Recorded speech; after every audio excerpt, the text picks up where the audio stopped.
Hello and welcome back to Bristol City Football Club, currently sitting very pretty at second in the Sky Bet Championship League table after an impressive victory over Huddersfield Town. However, we have now less than a week to prepare for what could be our toughest challenge yet, away to table leaders Fulham.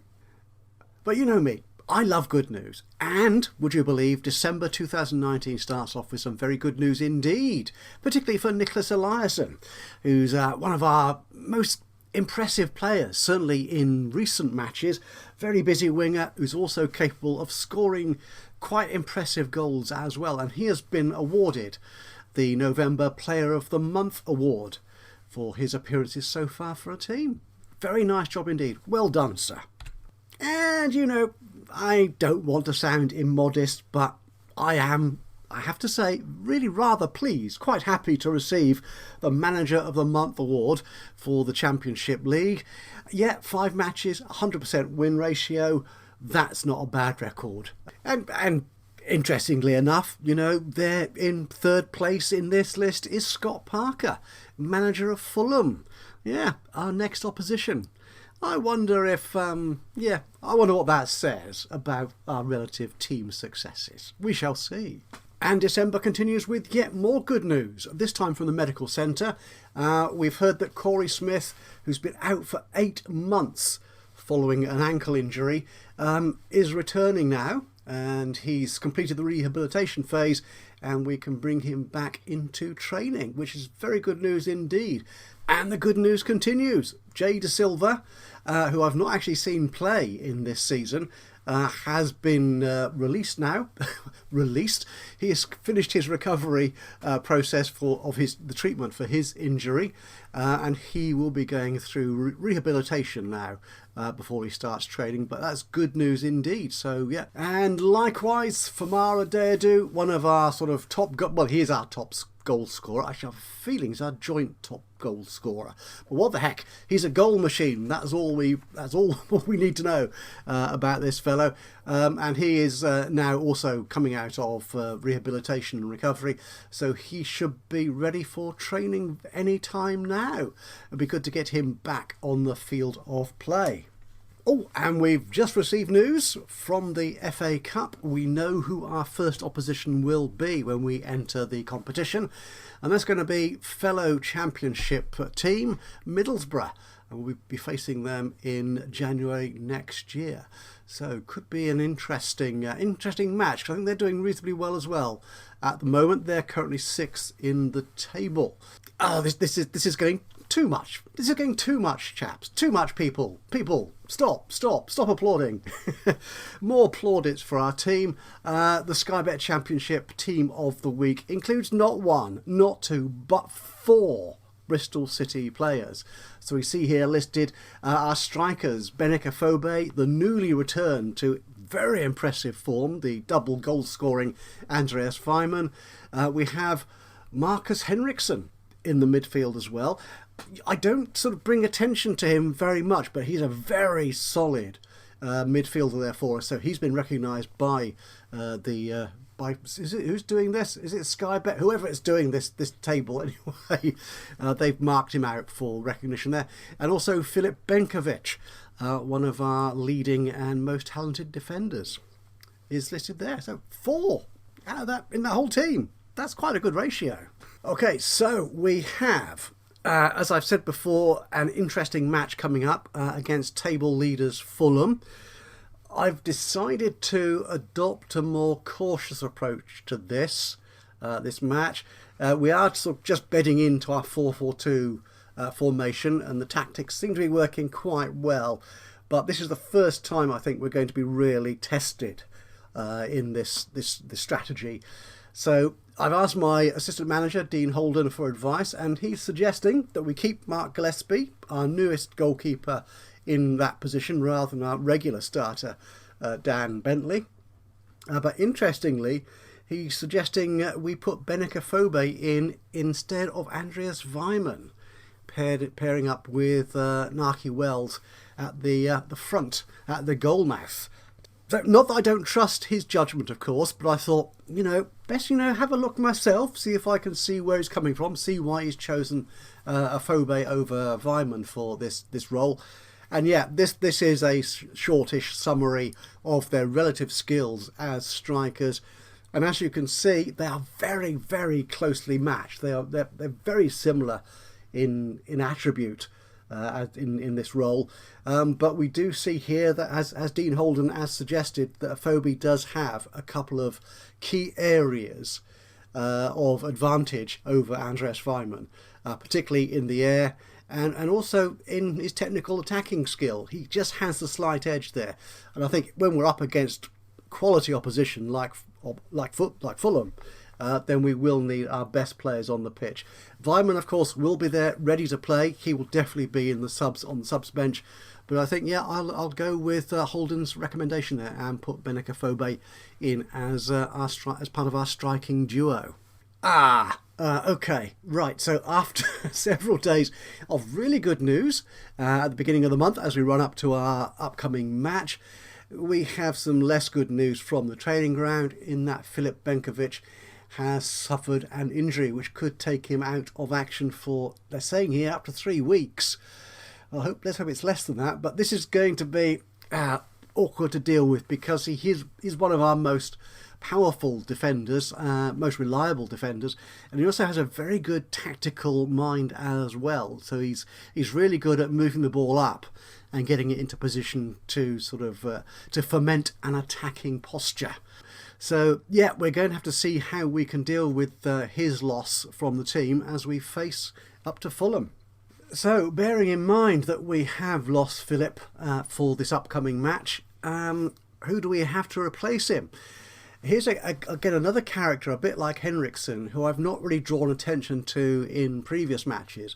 But as you can see here, Nathan Baker is a very solid replacement for Benkovic in this role. He doesn't have quite the vision or the physicality of Benkovic, but in all other respects he is pretty much as good. So I think we'll be calling Baker into the squad for this upcoming match. So here we are with the teams. It is match day, and we have our ever reliable Nicholas Eliasson on the left wing. Marley Watkins we'll have up on the right. And yes, certainly Baker will be filling in here for Benkovic in the centre of defence. And again, as recommended by Dean Holden, we'll have Wells and Afobe up front, and Gillespie, apparently our more aggressive and assertive keeper, doing the ball stopping duty in goalmouth. So this is it, the first real test of Bristol City Football Club in the Sky Bet Championship League season 2019-20 against table leaders Fulham. Let's see how the match plays out.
Yeah, at the end of the last episode, after our match against Huddersfield, I was suggesting we could be in for an epic match.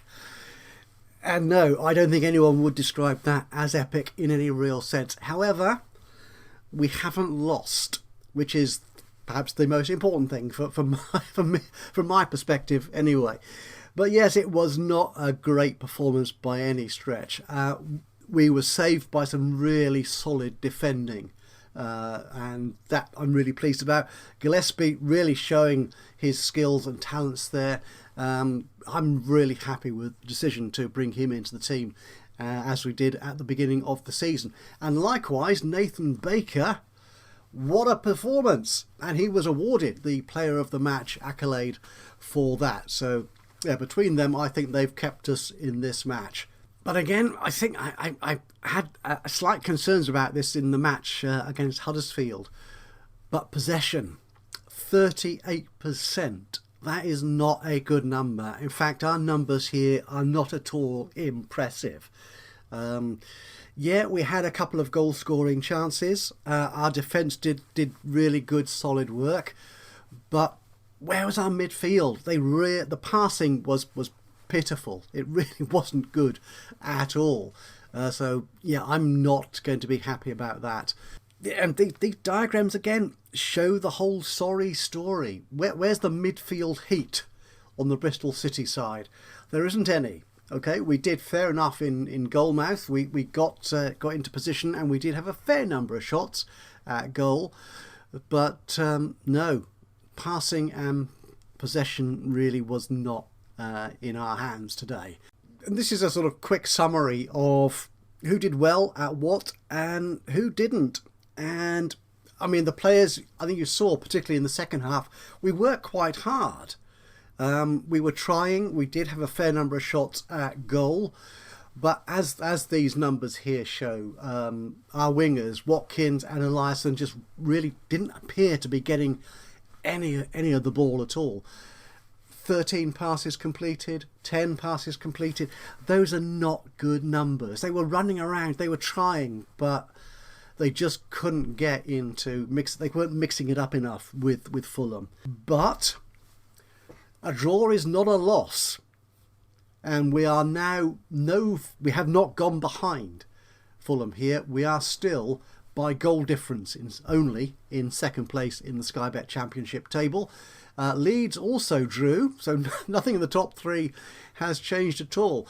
We are still 5 points ahead of Leeds, who are in third place. Swansea, they're again 9 points behind us in fourth, and then it sort of starts dropping away. So we're in a very good position here. We could be up for automatic promotion into the Premier League, which would be nice, but I think we do need to do some work tightening up our game against against stronger opposition. Learning lessons from that match is one thing, but I think we should still be aware that we have gone 16 matches without a loss. Unbeaten in 16 matches. That's quite an achievement. That is quite an achievement.